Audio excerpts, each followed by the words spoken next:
Hello friends, your welcome on our new channel commerce का बादशाह। तो इससे पहले जो है वो 7 पार्ट आ चुके हैं। तो उसके अंदर हमने जो है वो स्टैटिस्टिक की यूनिट को यहाँ पर स्टार्ट किया हुआ है, जिसके अंदर हमने सारे बेसिक्स को, डिस्पर्जन चैप्टर को, इन सभी चीज़ों को हम ऑलरेडी 7 वीडियो के अंदर कवर कर चुके हैं। एंड आज हम जो है वो अपने एक नए चैप्टर कोरिलेशन को स्टार्ट करने वाले हैं, जो कि आपके एग्ज़ाम के लिए बहुत ज़्यादा इम्पोर्टेंट होता है। तो अगर इससे पहले आपने अगर वो वीडियो नहीं देखी है तो प्लीज़ उस वीडियो को ज़रूर देख लेना, ताकि आपको जो कॉन्सेप्ट है वो अच्छी तरह से अंडरस्टैंड हो सके। तो चलिए, आज हम यहाँ पर अपनी एक नई यूनिट को स्टार्ट करने वाले हैं, एक नए टॉपिक को स्टार्ट करने वाले हैं, जो कि हमारा होने वाला है कोरिलेशन। यानी कि कोरिलेशन क्या होता है, कोरिलेशन को एनालाइज करना। तो फ्रेंड्स, जो अब हम टॉपिक यहाँ पर स्टार्ट करने वाले हैं वो हमारा होगा कोरिलेशन। तो यहाँ पर फ्रेंड, अगर हम कोरिलेशन की बात करते हैं तो आप देखते हैं कि हमारी जो डे टू डे लाइफ होती है, जिसके अंदर एक तरह से क्या होता है, अगर हम यहाँ पर कोरिलेशन की बात करते हैं तो इसके अंदर एक तरह से म्यूचुअल जो रिलेशनशिप होती है उसके बारे में बात की जाती है। जो भी म्यूचुअल रिलेशनशिप्स होती है उसके बारे में जनरली हम कोरिलेशन के अंदर डिस्कस करते हैं।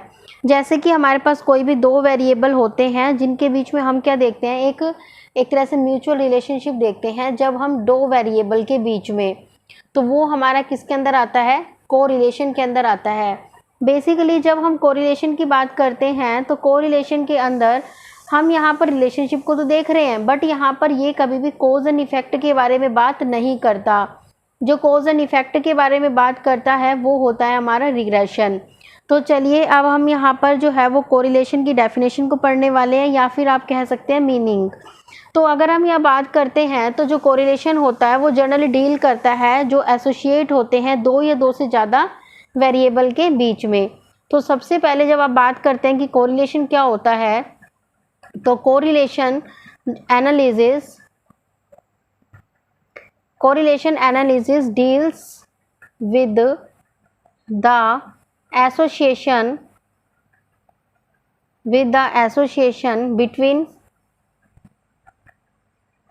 two or more variables। तो ये हमारे जो जर्नल मीनिंग होती है कि इसकी, हमारी ये कोरिलेशन का मतलब होता है कि जो कोरिलेशन एनालिसिस होती है वो जर्नली एक तरह से एसोसिएशन बताती है। एसोसिएशन किन के बीच में, दो या दो से ज़्यादा जो वेरिएबल होते हैं उनके बीच में जो रिलेशनशिप बताता है या फिर जो एसोसिएशन बताता है, वो काम किसका होता है, हमारे कोरिलेशन का होता है।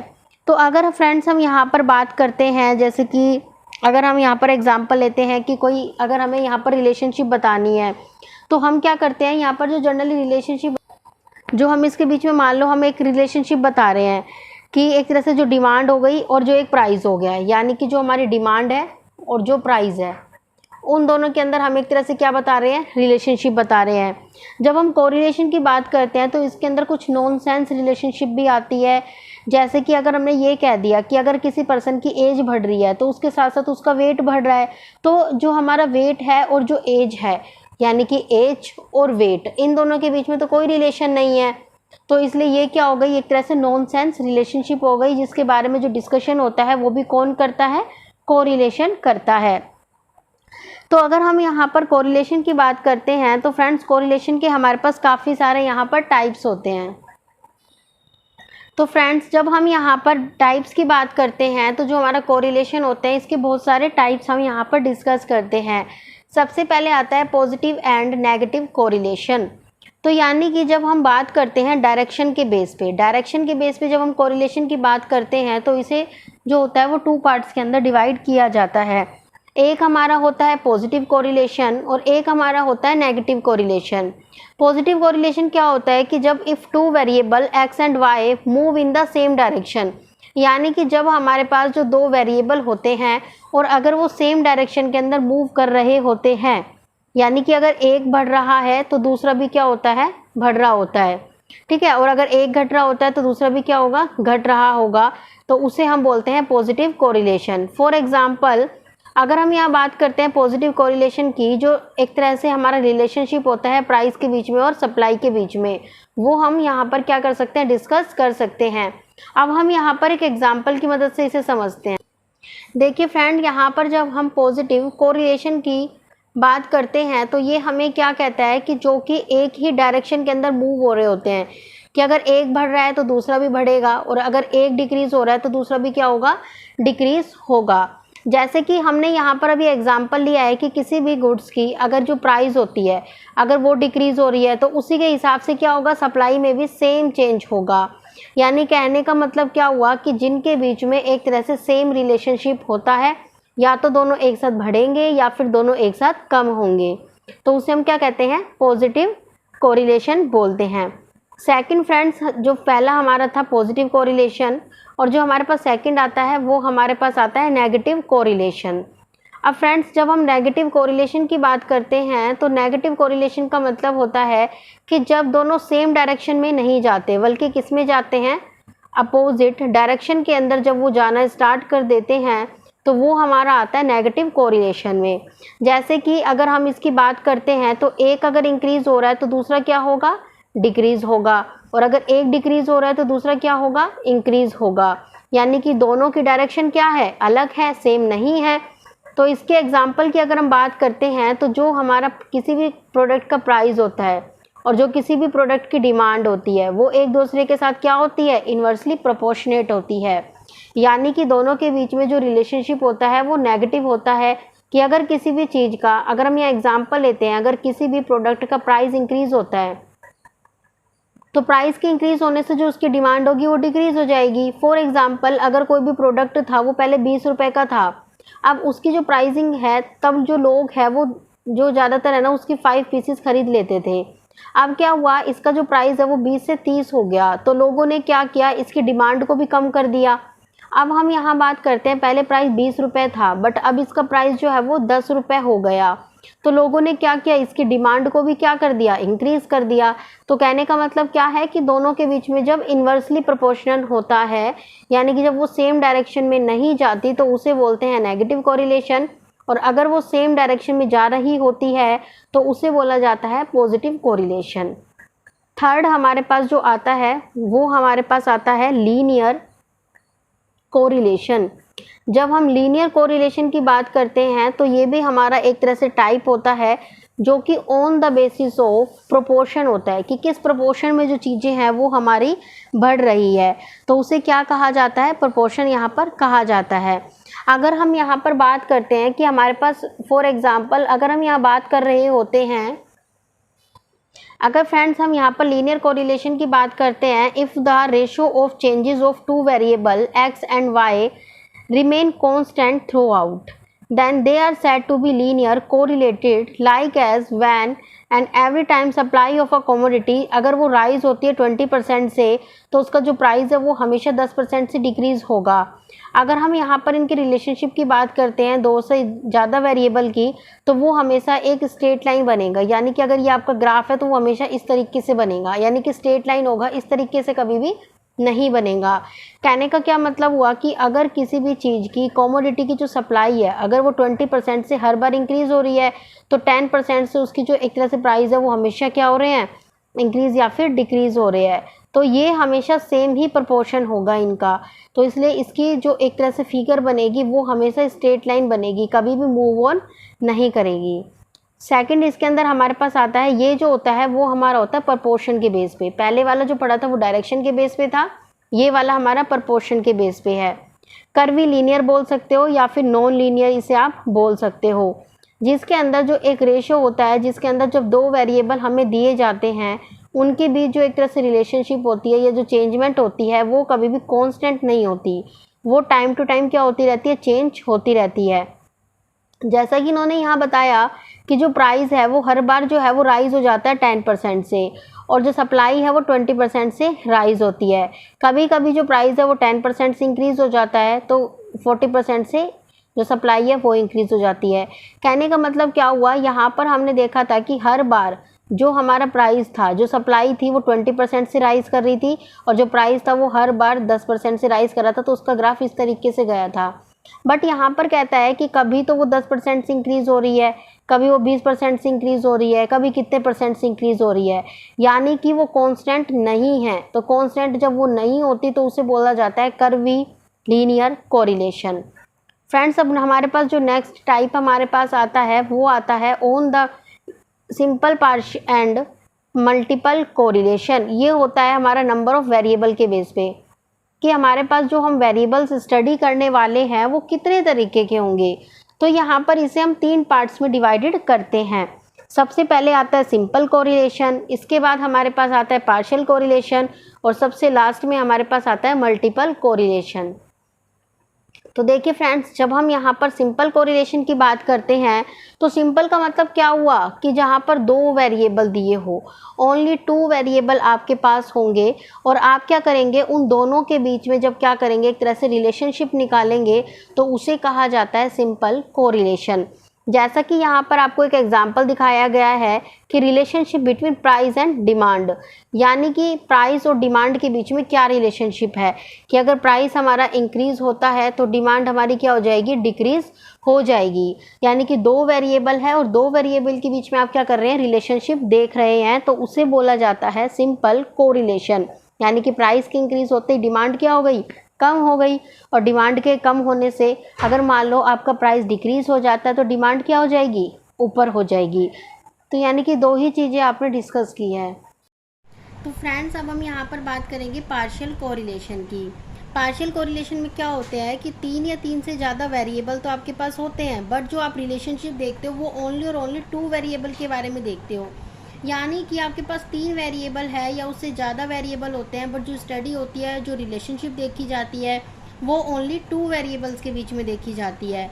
अगर हम यहाँ बात करते हैं कि जो बाकी के जो भी वेरिएबल्स बचते हैं वो एज इट इज़ रहते हैं, बट स्टडी 2 वेरिएबल के बीच में आपको करनी होती है।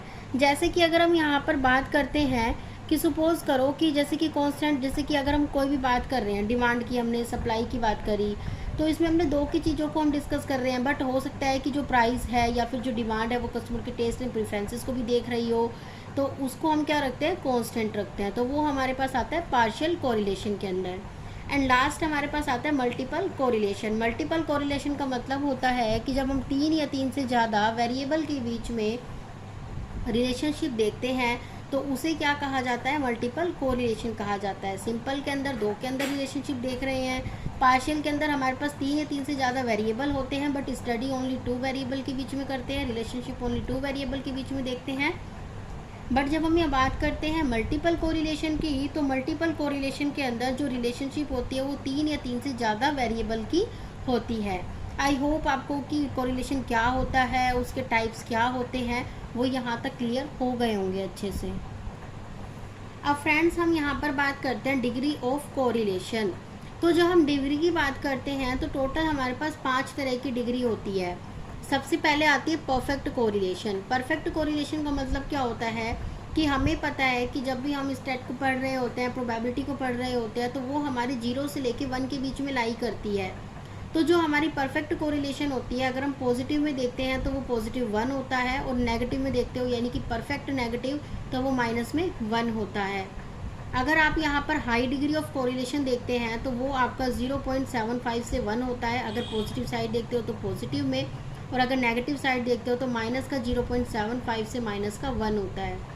इसके बाद आता है, अगर आप मॉडरेट डिग्री ऑफ कोरिलेशन की बात करते हैं तो वो हमारा 0.25 से 0.75 तक होता है, और अगर आप नेगेटिव की बात करते हो तो -0.25 से लेके 0.75 तक।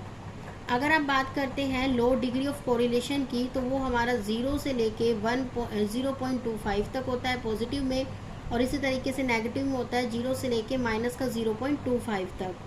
अगर हम यहाँ बात करते हैं एब्सेंस ऑफ कोरिलेशन, यानी कि जहाँ कोरिलेशन होता ही नहीं है, यानी कि इस तरीके से हमारे क्या बनता है, डायग्राम बनता है, यानी कि किसी के बीच में कोई भी कोरिलेशन जब नहीं होता तो पॉजिटिव में भी वो 0 होता है और नेगेटिव में भी वो क्या होता है, 0 होता है।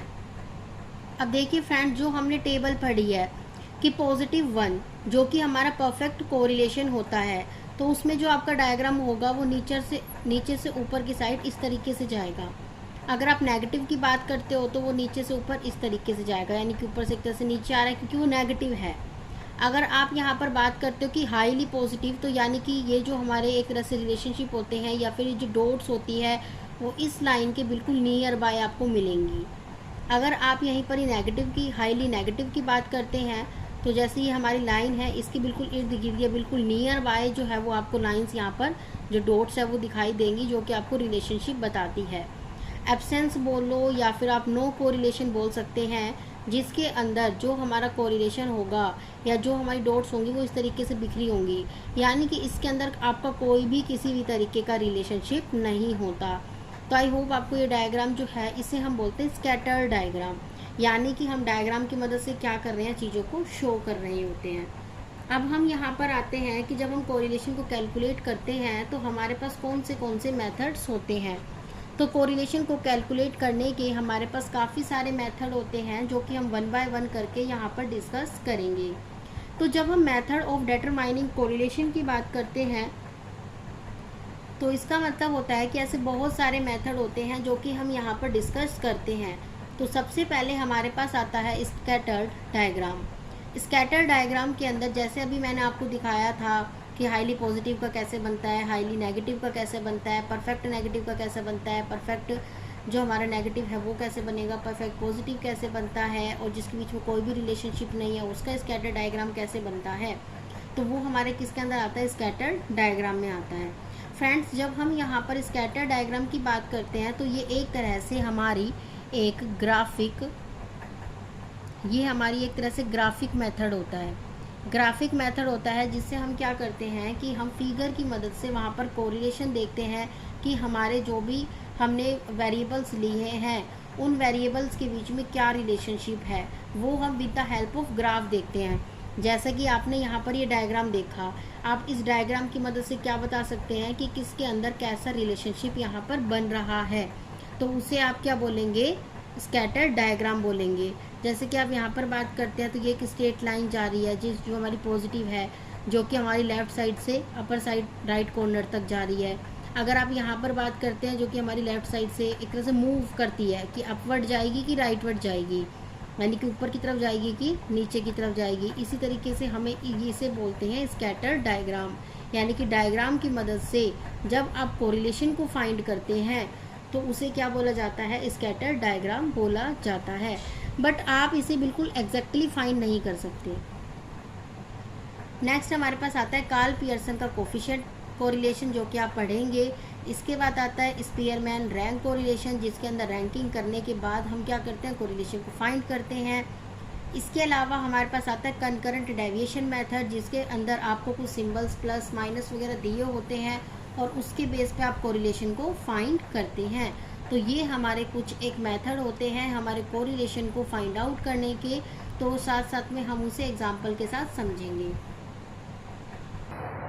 तो यहाँ पर फ्रेंड्स हमें ये क्वेश्चन गिवन है कि हमें x और y जो वेरिएबल है, x वेरिएबल गिवन है और y वेरिएबल गिवन है। अब हमें इससे क्या करना है, स्कैटर डायग्राम बनाता है। स्कैटर डायग्राम बनाने के बाद हमें ये बताना है कि इसके अंदर जो हमारी एक तरह से कोरिलेशन है वो कैसा है, तो हम ये बताएंगे। तो सबसे पहले आप यहाँ क्या करेंगे कि आपने 11th क्लास के अंदर काफ़ी ग्राफ बनाए होंगे, तो उसी तरीके से अभी हम यहाँ पर ग्राफ बनाएंगे कि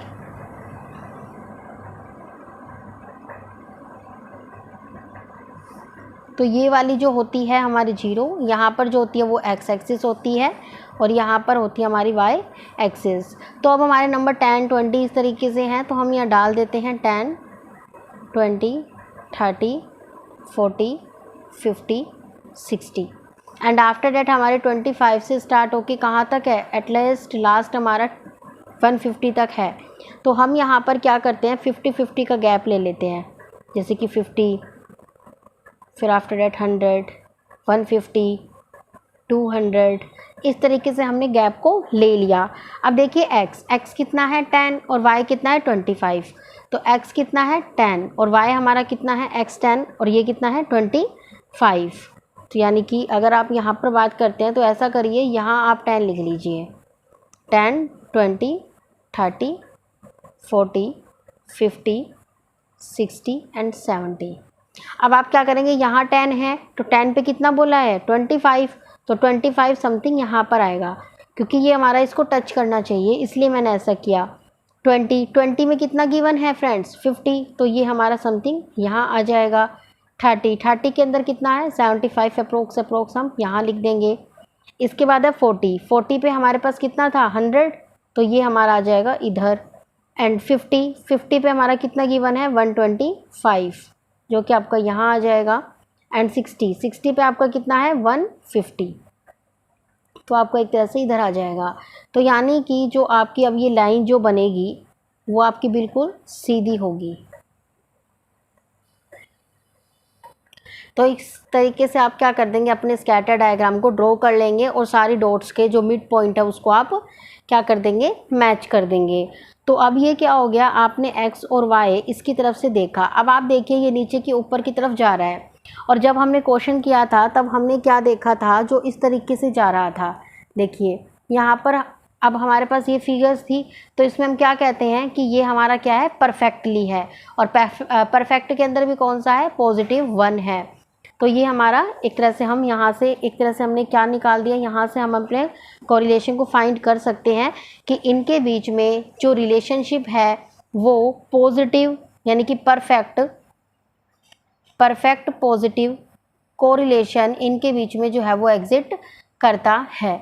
अगर इसी केस में अगर ये इस तरीके से कुछ आता यानी कि कुछ भी ना बन रहा होता, तो उसे हम क्या कह देते, एब्सेंस ऑफ, मतलब कि एब्सेंस ऑफ कोरिलेशन, यानी कि एक तरह से हम जीरो भी यहाँ पर बोल सकते थे। बट इस क्वेश्चन के अंदर हमारी इस तरीके से लाइन जा रही है नीचे से ऊपर की तरफ, तो इसे हम क्या बोलेंगे, परफेक्ट पॉजिटिव कोरिलेशन। तो अब हम यहाँ पर अपने सेकंड मेथड की तरफ चलेंगे, जो कि हमारा होने वाला है कार्ल पियर्सन का मेथड।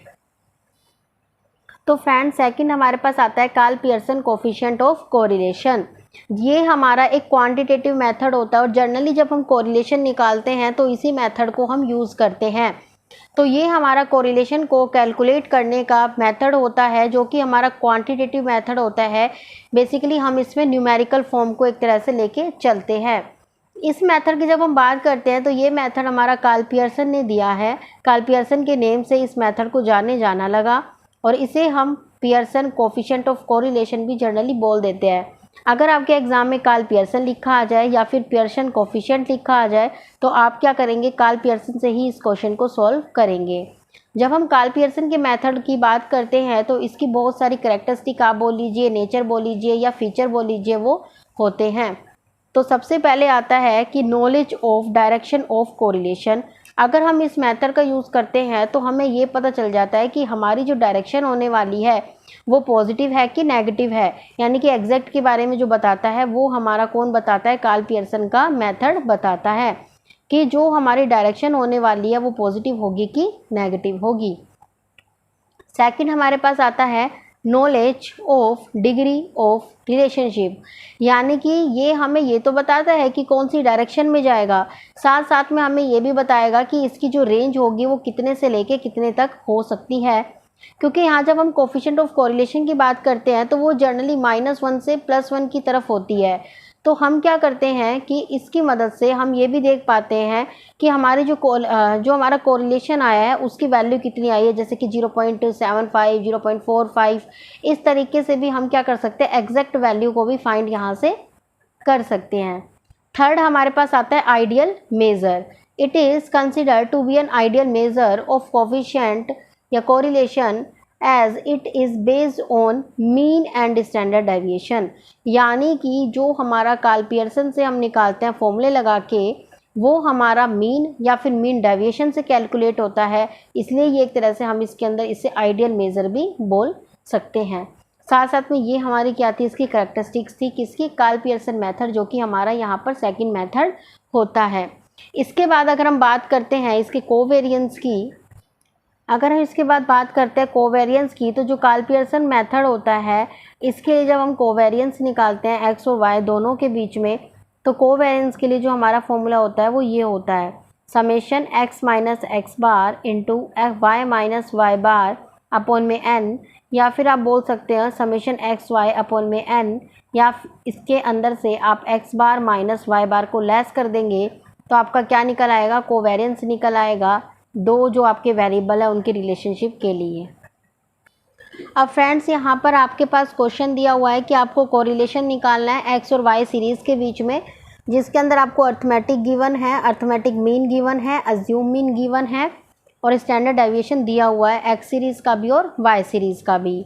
साथ साथ में जो सम ऑफ प्रोडक्ट ऑफ डेविएशन है एक्स और वाई सीरीज़ का, उसके एज्यूम मीन में से वो आपको दिया गया है summation D x into D Y is equals to में 2176, और जो नंबर ऑफ ऑब्जर्वेशन है या फिर जो एन है वो आपको क्वेश्चन में गिवन है 8।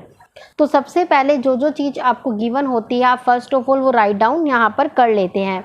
सबसे पहले हमें यहाँ पर क्या गिवन है n, तो n कितना गिवन है हमें 8।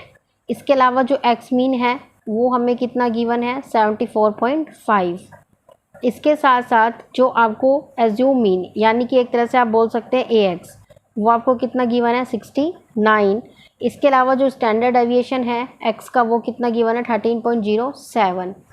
इसी तरीके से जो आपका y मीन है वो आपको कितना गिवन है 125.5। इसके बाद जो ए वाई है वो आपको कितना गिवन है 112। इसके बाद स्टैंडर्ड डेविएशन ऑफ वाई आपको कितना गिवन है 15.85। इसके अलावा जो आपके पास summation D x D y given है वो आपने अभी देखा था कितना था 2176। तो जो चीज़ें आपको गिवन होती है सबसे पहले आपको वो राइट डाउन करना है, उसके बाद हम आगे चलेंगे। अब हम यहाँ पर बात करते हैं कि जो हमें वैल्यू दी गई है इससे हमें क्या करना है, इससे हमें कोफिशिएंट निकालना है एक्स और वाई सीरीज़ का। तो सबसे पहले जो इसके लिए हमारा फॉर्मूला होता है वो हमारा होता है आर। कोरिलेशन को आर से आप रिप्रेजेंट करेंगे, आर इज इक्वल्स टू में n into summation D x into D y minus summation D x into summation D Y upon में under root n into summation D x square minus summation D x का whole square into n multiply summation D Y का square minus में summation D Y का whole square. ये चीज़ आपको चाहिए होती है।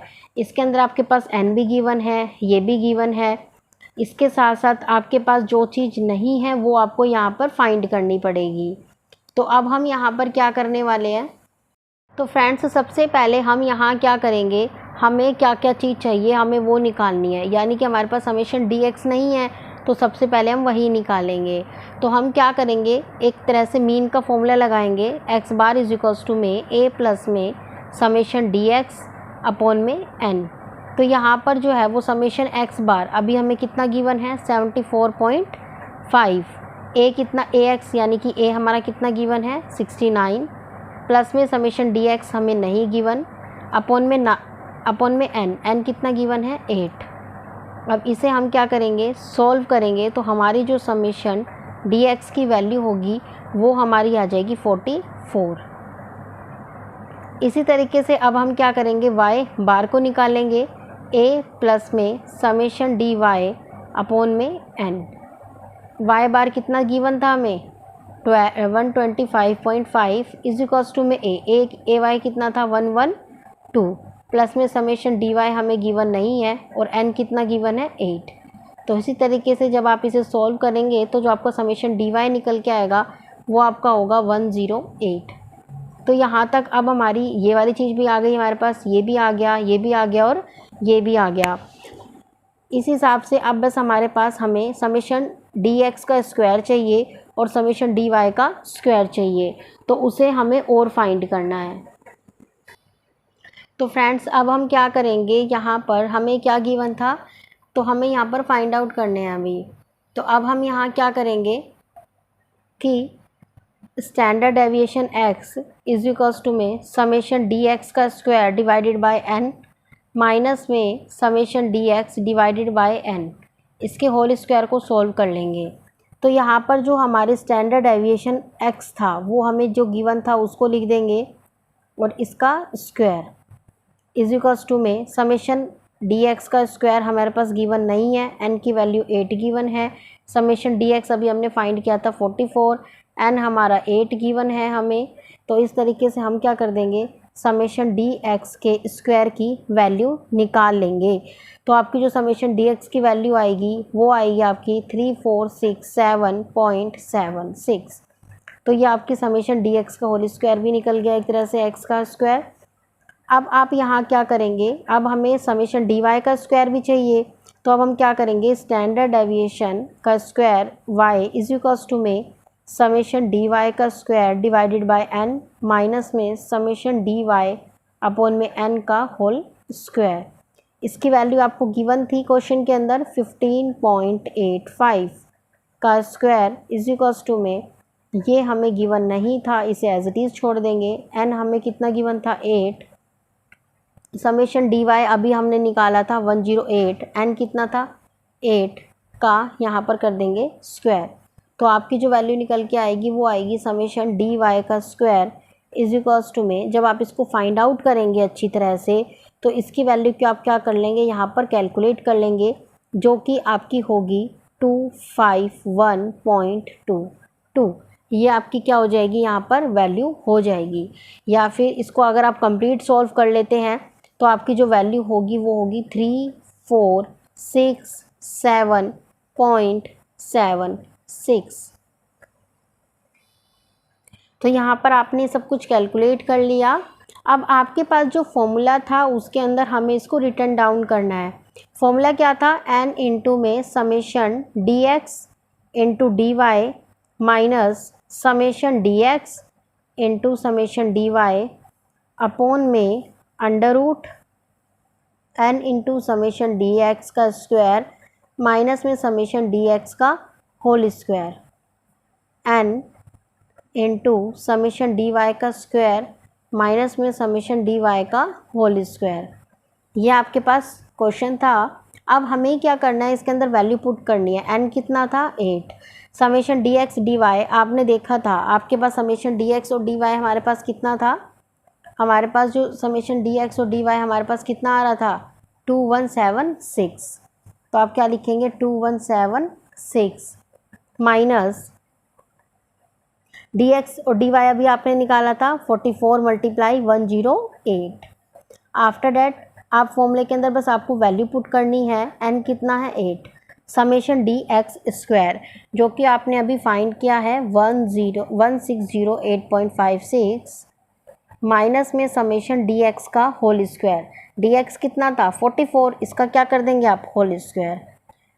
n कितना है 8 इंटू अभी आपने जस्ट फाइंड किया है समेशन डी वाई स्क्वायर जो कि आपका ये था, एंड इसके अलावा माइनस में 108 का होल स्क्वायर। अब आपको क्या करना है, बस इसे यहाँ पर सोल्व करना है, और जब आप इसे सोल्व करते हैं तो आपकी वैल्यू आपकी यहाँ तक आप पहुँच जाओगे। इसके बाद हमें क्या करना है, इन दोनों को डिवाइड कर देना है, और डिवाइड करने पे आएगा 0.95। तो ये हमारा क्या निकल के आया है, कोरिलेशन निकल के आया है। अब आप क्या कर सकते हो, आपको एग्जैक्ट वैल्यू भी पता चल गई, साथ साथ में आप ये भी देख सकते हो कि ये पॉजिटिव है कि नेगेटिव है। तो ये पॉजिटिव है तो हम इसे बोल सकते हैं एक तरह से हाईली पॉजिटिव, जो कि हमने देखा था 0.75 था। तो आई होप आपको ये क्वेश्चन बिल्कुल अच्छे से समझ आ गया होगा, जो कि हमारा कार्ल पियर्सन के मेथड से हुआ है, और ये वाला हमारा फॉर्मूला होगा जो कि आपको याद रखना है। तो फ्रेंड्स, अब हमारे पास जो थर्ड मेथड आता है वो होता है स्पीयरमैन रैंक कोरिलेशन मेथड। ये हमारा थर्ड मेथड है जिसके अंदर हम इस फॉर्मूले का यूज़ करेंगे 1 - 6 समेशन डी स्क्वायर अपॉन में n bracket n square minus n, या फिर आप इसको क्या बोल सकते हो n क्यूब माइनस n, क्योंकि n के n स्क्वायर से करोगे तो n क्यूब बन जाएगा, n की 1 से मल्टीप्लाई करोगे तो ये हमारा n आ जाएगा। तो आई होप ये फॉर्मूला आपको समझ आ गया होगा।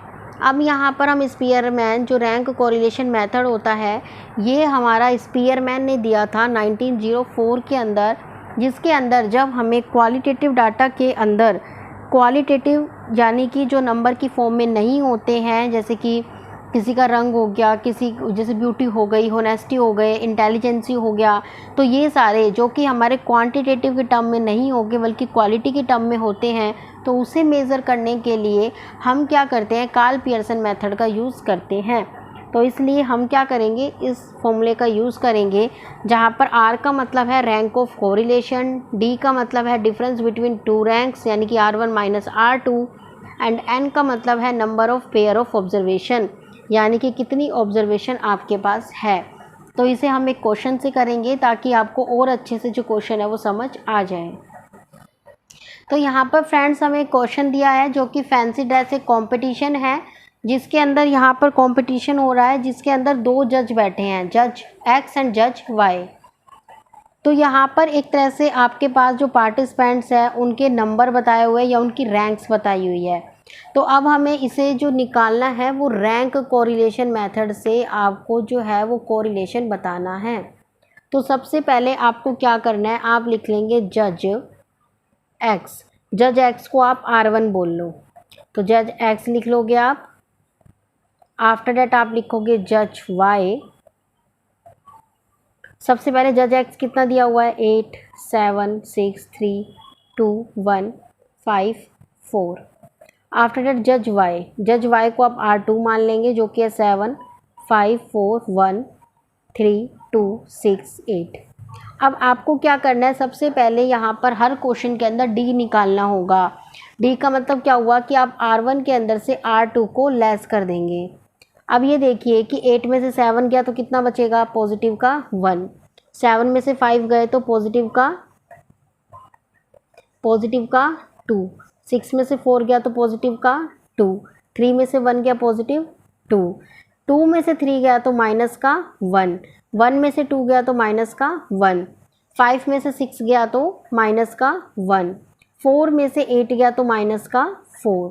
अब आप यहाँ पर देखेंगे इन सब का टोटल कर लीजिए, जैसे कि 4 5 6 एंड 7। 7 ही हो गया, 2 4 5 6 और एक 7, तो 7 और 7 0। तो यानी कि हमारा समेशन D कितना आ गया, 0 आ गया। अब आप क्या करेंगे, जो आपने D निकाला है इसका आप कर देंगे स्क्वायर।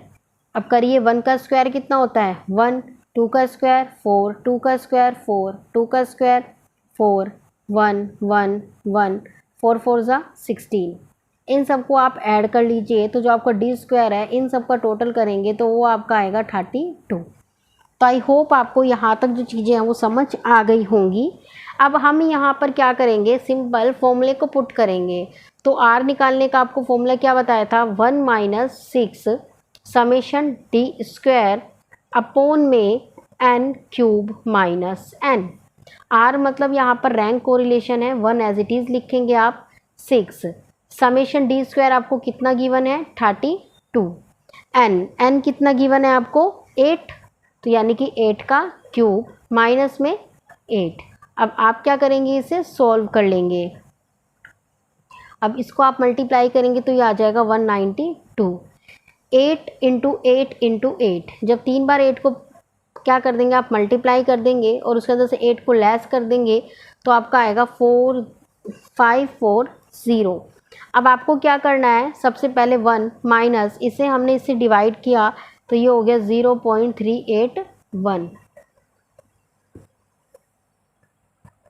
आफ्टर डेट जो हमारा R निकल के आया है वो आया है 0.619। यानी कि जब आपने रैंक कोरिलेशन मेथड का यूज़ किया तो उस कंडीशन के अंदर जो आपकी वैल्यू आई है वो आई है 0.619, जो कि हमारी किसके बीच में होती है, 0 से लेके 1 के बीच में होती है। तो ये हमारा था रैंक कोरिलेशन मेथड, जिससे हमने एक एग्जाम्पल के साथ समझा है ताकि आप इसे और अच्छे से जो चीज़ें हैं वो समझ आपको आ जाए। तो अब हम हमारा जो सबसे लास्ट मेथड हमारा बचता है कनकरेंट मेथड, उसे करेंगे विद एग्जाम्पल, ताकि आपको कनकरेंट जो मेथड है वो भी अच्छे से यहाँ पर समझ आ जाए। तो फ्रेंड्स, ये भी हमारा कोरिलेशन को देखने का, कोरिलेशन को निकालने का एक मेथड होता है, जो कि हमारा होता है कनकरेंट डेविएशन मेथड। इसके अंदर हम क्या करते हैं, एक्सट्रीमली सिंपल, सबसे सिंपल मेथड आप इसे बोल सकते हैं। इस मेथड के अंदर जो कोरिलेशन होता है वो हमें केवल और केवल डायरेक्शन बताएगा। क्या बताएगा, डायरेक्शन। अगर आप इस मेथड को यूज़ करते हैं तो आपको क्या करना है, इनको कुछ पॉजिटिव, नेगेटिव और ज़ीरो, इस तरीके से 3 जो साइन है वो इसे असाइन किए जाते हैं। इन 3 साइन की मदद से आपको क्या करना है, क्वेश्चन को निकालना है स्टेप बाय स्टेप और इसे सॉल्व करते जाना है। जैसे कि पॉजिटिव पॉजिटिव पॉजिटिव होता है, नेगेटिव नेगेटिव पॉजिटिव होता है, 0 को 0 से मल्टीप्लाई करते हो 0 0 प्लस होता है, माइनस प्लस माइनस होता है, प्लस माइनस माइनस होता है, 0 -1 -1 होगा, माइनस होगा, माइनस और 0 माइनस होगा, ज़ीरो प्लस माइनस होगा। तो आपको ये जो चीज़ें हैं वो सारी याद कर लेनी है, जैसे कि plus plus plus, minus minus plus, double अगर दोनों भी ज़ीरो आते हैं, दोनों माइनस आते हैं तो वो पॉजिटिव होता है, एक नेगेटिव और एक पॉजिटिव होता है तो वो हमेशा नेगेटिव होता है। इसी तरीके से जीरो और नेगेटिव होगा तो भी नेगेटिव आएगा, माइनस में होगा तो भी नेगेटिव आएगा, और अगर पॉजिटिव है तो भी क्या आ जाएगा, प्लस आ जाएगा। कहने का मतलब है कि जब दोनों के दोनों एक जैसे दिखे, ओनली उस कंडीशन के अंदर पॉजिटिव आएगा और बाकी सभी कंडीशन के अंदर क्या आएगा, नेगेटिव आएगा। इसे हम एक क्वेश्चन की मदद से करेंगे ताकि आप इजीली समझ पाए। यहाँ पर फ्रेंड्स हमारे पास नेक्स्ट ये क्वेश्चन दिया हुआ है जो कि हमें फाइंड करना है कोफिशिएंट कंकरेंट डेविएशन मेथड की मदद से। तो यहाँ पर हमें x गिवन है और y गिवन है। तो सबसे पहले आप इसे ही नोट डाउन कर लेंगे। तो सबसे पहले आप लिखेंगे, जब हम आंसर करेंगे इसका, तो सबसे पहले आप लिखेंगे x कितना गिवन है, 85, 91, 56, 72, 95, 76, 89, 51, 59 और 90। इसके बाद आप लिखेंगे डेविएशन साइन, यानी कि एक तरह से आप बोल सकते हैं dx, कि इनके साथ क्या आएगा। जैसे 85 में तो कुछ नहीं आएगा, अगर आप 91 के अंदर से 85 लेस करते हैं तो पॉजिटिव में आएगा, 56 के अंदर से अगर आप 91 को माइनस करते हैं तो नेक्स्ट में आएगा, 72 में से 56 लेस करते हैं तो पॉजिटिव आएगा। इस तरीके से आप क्या कर लेंगे, इसे यहाँ तक सॉल्व कर लेंगे। इसके बाद इसी तरीके से सेम आपको क्या करना है, y के साथ ट्रीटमेंट करना है। तो आप यहाँ पर क्या करेंगे, y की जितनी भी डिजिट यहाँ पर आपको गिवन है उसे सबसे पहले आप राइट डाउन कर लेंगे एंड आफ्टर डैट जो है वो इसको कैलकुलेट करेंगे। अब ये हमने y की सीरीज़ को लिख दिया है। अब आपको यहाँ पर डेविएशन के साइन को लेना है, जिसे आप dy भी बोल सकते हैं। तो इसके अंदर आप क्या करेंगे अब कि सबसे पहले ये तो एज इट इज़ रहेगा, कुछ नहीं आएगा यहाँ तो, क्योंकि इसके अंदर से कुछ लेस करने के लिए नहीं है। अब आप 20.8 के अंदर से अगर 18.3 को लेस करते हैं तो हमारी जो डिजिट आएगी वो पॉजिटिव आएगी। नेक्स्ट में 16.9 के अंदर से अगर 20.8 को लेस करते हैं तो वो आएगा नेगेटिव।